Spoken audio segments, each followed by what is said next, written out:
i7 ગુજરાતનો અવાજ।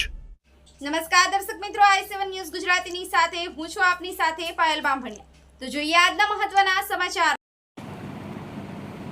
દેવગઢ બારિયામાં સ્વાતંત્ર્યતા પર્વ નિમિત્તે ભવ્ય તિરંગા યાત્રાનું 15મી ઓગસ્ટના ઘર ઘર તિરંગા યાત્રાનું આયોજન કાર્યક્રમ યોજાયો।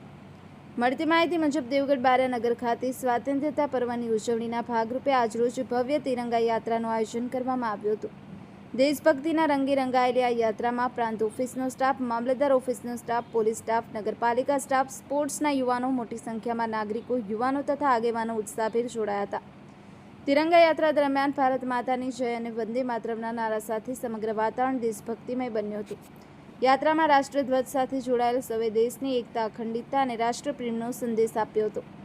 યાત્રા દેવગઢ બારિયા શહેરના વિવિધ મુખ્ય માર્ગો પરથી પસાર થઈ હતી। બસ સ્ટેન્ડ, કન્યાશાળા, વિક્ટરી સર્કલ થઈ ટાવર શેરી અને ત્યારબાદ ટાવર પાસે યાત્રાનું સમાપન કરવામાં આવ્યું હતું। સ્વાતંત્ર્યતા પર્વના અવસરે ઉપસ્થિત સૌએ દેશની પ્રગતિ અને એકતા માટે સંકલ્પ વ્યક્ત કર્યો હતો। સમગ્ર કાર્યક્રમ શાંતિપૂર્ણ અને ઉત્સાહપૂર્ણ માહોલમાં સંપન્ન થયો હતો। Mohanbhai Vankar, i7 news Gujarati, Devgadh Bariya.